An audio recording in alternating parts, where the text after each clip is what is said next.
Morning Line, thanks for joining us. This morning we're talking about the mosque controversy, if you will, Islam in Middle Tennessee and the proposed mosques in Murfreesboro and in Rutherford County and over there in Antioch. Our guest with us this morning, Imam Mohammed Ahmed from the Nashville Islamic Center, and George Erdel, who's a 6th District Congressional candidate. Thanks both of you for coming on this morning. Thank you. We're going to take some phone calls as well at 737-7587, and George, you wanted to jump in? I would like you, but just before the break, you mentioned, we have Tim McVeigh to be proud of. I don't think you can pin Christianity on Tim McVeigh. Well, no, but I mean, there are extremists. He certainly wasn't Muslim. Tim McVeigh did not, whenever he pushed the button, holler, God told me to do this. He didn't do this in the name of religion. He did it because he was a sicko. Okay? And then you talk about perverting Islam. Okay, I have not seen anybody who has perverted Islam, because from what I have studied over the past 11 years, a casual study, but it was quite detailed, Islam calls out in the Quran, in the Hadith, in the Sharia law to do what we've seen done in so far as terrorism is concerned. So who's the better Islamist? Those that go out and do what the Quran calls for, what Sharia law tells them to do, or those who are like this gentleman who don't go out and do that? That's a question you have to ask rhetorically. I guess that's what a lot of folks who don't take the time to read this, and they hear these types of things, and it's the interpretation. How do you answer that? The whole issue of jihad and his interpretation, which I'm guessing you disagree with. If you will, lay out your understanding with your educated background on what Islam represents with regard to, is there a jihad violence against those who disagree? The first thing we talk about Quran. What's the Quran is? Any version of the Quran with any language, with any kind of translation, you bring it. The first verse in the Quran, the first verse God revealed, in the name of God, the most gracious, the most merciful. So the Muslim, to start his prayer, to start eating, to start sleep, to start to do whatsoever, he has to start in the name of God, the most gracious, the most merciful. So the mercy of God in every single aspect and every single thing in life. And the Quran have over 6,000 verses, over 6,000, maybe 6,200 something. I don't remember the exact number, but over 6,000. 300 verses only talking about different aspects of life: how to live your life, how to eat, how to sleep, how to make a transaction, how to do whatsoever. Right. And the rest of it, it's developing the human character, building the soul, love and mercy. Okay, and that's the emphasis. You're saying it's not about violence. What is the percentage? 6,000, over 6,300 verses is less than 5% talking about every single thing about jihad. I want to correct an expression, which is Islamist. We are not Islamist. Islamist is a new political word and expression. We are Muslims. Muslim coming from root word in Arabic, salama, the one who surrender himself to God. Salama coming from word peace. Muslim coming from word peace. We say peace, salam, shalom. This is the root of the Muslim. Where is it coming from? And in the name of God, you see in the Quran, what is Sharia law? What is jihad? All these kind of things are new expressions. Even what we call political Islam. We don't know what's a political. We have nothing to do with political Islam. It's a radical movement across the globe, like people suiciding themselves in the middle of the street and killing innocent people. They have nothing to do with our religion. This is all personal action. Can you understand that, or does that convince you? No, sir, it doesn't convince me, because what you've got to realize, okay, the term Islamist, he says Islamist is a political term. Well, Islam is combined a political, military, and judicial system all rolled into one. You don't become an Islamist. I will not use the term Muslim, because when you talk as Muslim, you're talking about pure religion, okay? I have to use the term Islamist because I feel it better describes what we're dealing with. Not simply a religion. The religious part of it is a very, very, very small part when you look at it with the political, military, and judicial parts all rolled into one. The religious part is for cohesion. Okay. And I guess, Mohammed, that's why it's called the Nashville Islamic Center, not the Nashville Muslim Center.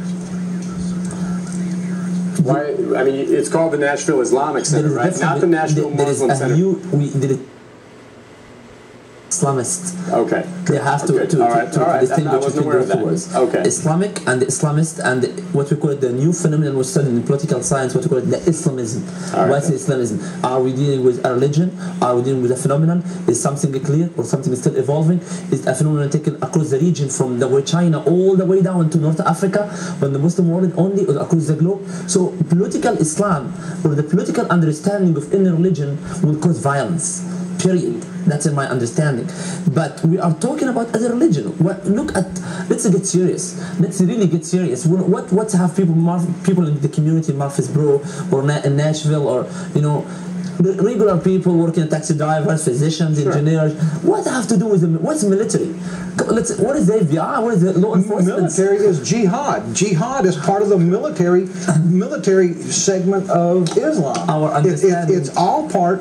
You've got your Sharia laws, the judicial side. But George, this center has been in Murfreesboro for 20 years. There hasn't been any problem. We've had a mosque there. I don't know that you would call what they have there now. It's nothing compared to what they want.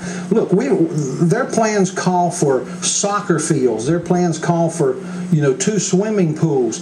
The city of Murfreesboro has got soccer fields and swimming pools available now. What I'm afraid is going to happen, we're going to get these things put in here, and it is going to be a magnet for young people. It's going to try to draw young people in, and then once they get drawn into the swimming pools, to the soccer fields, tennis courts, whatever they may have on there, these people are going to be